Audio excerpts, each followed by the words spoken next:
நான் சட்டம் போடுவேன்னு என் வரைவுல 16ல சொன்ன போது சிரிச்சா, அதே சட்டத்தை சீனா கொண்டு வந்து பல்ல இழிச்சேன்.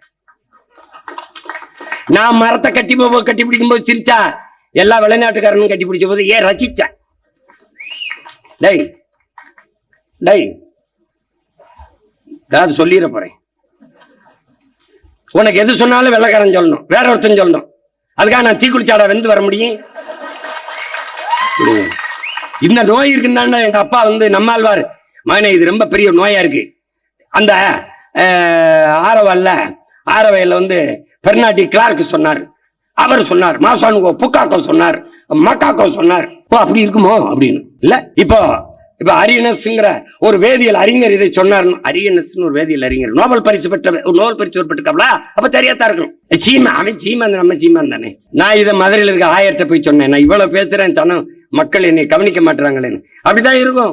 உலகம் பூரா இயேசு இறைமகன், சொந்த ஊர்ல தச்சர் மகன் தான், சொந்த ஊர்ல ஆசாரி மகன் தான், அடுத்த ஊர்ல ஆண்டவன். அந்த மாதிரி நான் என்ன கத்துனாலும் இவனுக்கு புரியல. உள்ளூர் மாடு வேலை போகாதுல.